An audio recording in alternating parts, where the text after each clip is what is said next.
साल 1997 में राजस्थान के सीकर जिले से दो किरदारों ने एक कहानी की शुरुआत की जो एक ही जाति से आते थे। साल बीतते गए और कहानी में किरदार भी जुड़ते गए। हम सिर्फ इस कहानी की शुरुआत कर रहे हैं। अगर आप सोच रहे हो कि कहानी के लास्ट में इसका एंड देखोगे तो यह उम्मीद आपकी टूटने वाली है, क्योंकि इस कहानी का एंड होने में पता नहीं कितनी सालें लगेगी, कितनी जाने जाएगी, कितनी जातियां इस कहानी में जुड़ेगी और ऐसे ही राजस्थान की मिट्टी लाल रंग में रंगती रहेगी। इस कहानी को हम न ही तो कोई क्राइम कहानी बोलेंगे और न ही यह कोई जुर्म की दास्तां है। यह वो डरावनी कहानी है जो पूरे समाज में नफरत पैदा कर रही है। इंसान की कोई कीमत नहीं रह गई है। जहां चाहे जब चाहे कोई भी मार सकता है। इंसान इंसान का दुश्मन बन बैठा है। सभी जातियां एक दूसरे की विरोधी हो गई। राजनीति का बड़ा हाथ है इसमें, लेकिन नेताओं को क्या, उन्हें तो अपनी राजनीतिक रोटी सेकनी है। क्या यह था हमारा राजस्थान? नहीं, जिस राजस्थान को मैंने पढ़ा, मैंने सुना और मैंने देखा वह यह राजस्थान नहीं हो सकता।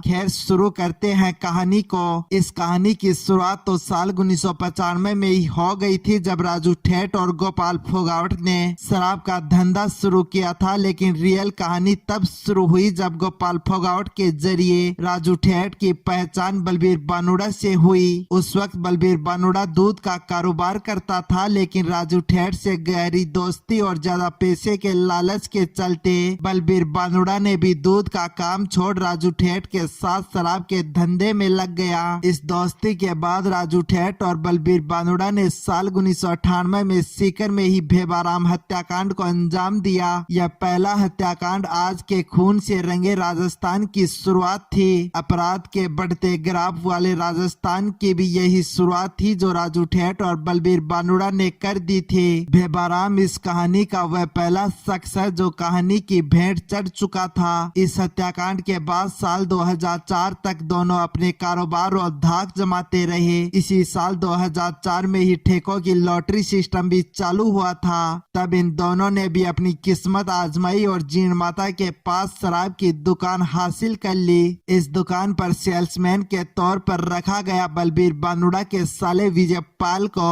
अब यहाँ हिसाब किताब को लेकर एक दिन राजू ठेठ विजयपाल से उलझ गया और विजयपाल की हत्या कर दी। यहाँ बलबीर बानुड़ा के साले की हत्या ने राजू ठेठ और बलबीर बानुड़ा की दोस्ती को दुश्मनी में बदल दिया और दोनों एक दूसरे की जान के दुश्मन बन गए। यहाँ कहानी में एंट्री होती है राजपूत समाज के कुख्यात गैंगस्टर आनंद पाल सिंह की। राजू ठेठ से बदला लेने के लिए बलबीर बानुड़ा ने आनंद पाल से हाथ मिलाया और अपनी गैंग को मजबूत करने लगा।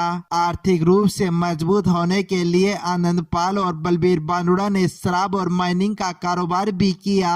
राजू ठेठ, जो कि पहले से ही धन बल में मजबूत था क्योंकि गोपाल फोगावट का हाथ राजू ठेठ पर था, इसलिए राजू ठेठ को बड़ा झटका देने के लिए आनंद पाल और बलबीर बानुड़ा ने साल 2006 में गोपाल फोगावट की हत्या कर दी। इसी साल राजनीति के वर्चस्व में लड़ाई के चलते आनंद पाल और बानुड़ा ने जीवन राम गोदारा की भी हत्या कर दी थी। यह वो दौर था जब आनंद पाल का वर्चस्व राजस्थान में बढ़ रहा था और वर्चस्व की आंधी में पता नहीं कितने ही लोग जान गंवा चुके थे। साल 2012 तक आनंद पाल, बलबीर बानुड़ा और राजू ठेठ के बीच गैंगवार होती रही और लोग मरते रहे, लेकिन इनकी आग ठंडी नहीं पड़ी। वह आग इनके सीनों में धधक रही थी। अब साल 2012 में ही आनंद पाल, बलबीर बानुड़ा और राजू ठेठ तीनों पुलिस के हत्थे चढ़े। आनंद पाल, बलबीर बानुड़ा को बीकानेर की जेल में बंद किया गया और राजू ठेठ को सीकर जेल में रखा गया। तीनों जेल में भले ही थे लेकिन साजिशें अब भी जारी थी। इसी बीच आनंद पाल गैंग में एंट्री होती है सुभाष बराल की। राजू ठेठ को मारने के लिए बलबीर बानुड़ा ने सुभाष बराल को अपनी गैंग में शामिल किया था। सुभाष बराल की दुश्मनी पहले से ही राजू ठेठ के भाई ओमा ठेठ से थी, तो सुभाष बराल भी आसानी से मान गया।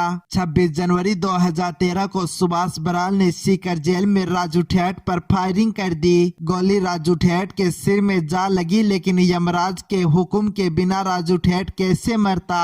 अब राजू ठेठ तो बच गया, लेकिन एक तूफान शुरू हो गया था। राजू ठेठ ने अब आनंद पाल और बलबीर बानुड़ा को जान से मारने की प्लानिंग बनाई। राजू ठेठ के भाई ओमा ठेठ का साला जयप्रकाश और उसका दोस्त रामपाल जाट बीकानेर जेल में बंद थे, जहां आनंद पाल और बलबीर बानुड़ा बंद थे, इसलिए यह काम उन्हें दिया गया। राजू ठेठ के करीबी मनोज ओला ने बीकानेर जेल में हथियार पहुंचा दिए और 24 जुलाई 2014 को बीकानेर जेल में महायुद्ध छिड़ गया और चारों तरफ गोलियां गूंजने लगी। इस युद्ध में बलबीर बानुड़ा, जयप्रकाश और रामपाल जाट मारे गए। बलबीर बानुड़ा की मौत के बाद बलबीर बानुड़ा के बेटे सुभाष बानुड़ा के जहन में पिता के बदले की आग जल उठी और पढ़ाई छोड़ आनंद पाल गैंग में शामिल हो गया। अब साल 2017 में सुभाष बराल ने राजू ठेठ के करीबी सरदार राव की हत्या करवाई। इसी साल 24 जून 2017 शनिवार को आनंद पाल सिंह का भी एनकाउंटर हो गया। इसके बाद राजू ठेठ गैंग और आनंद पाल गैंग में कई बार गैंगवार हुई। जहां से यह कहानी शुरू हुई थी, जिन लोगों ने इस कहानी को शुरू किया वो सभी इस कहानी के भेंट चढ़ चुके थे। बचा था तो सिर्फ राजू ठेठ। शायद इसी अंजाम को देखते हुए राजू ठेठ ने पिछले कुछ सालों में अपराध से दूरी बना ली थी और सामाजिक कार्यों में लग गया था।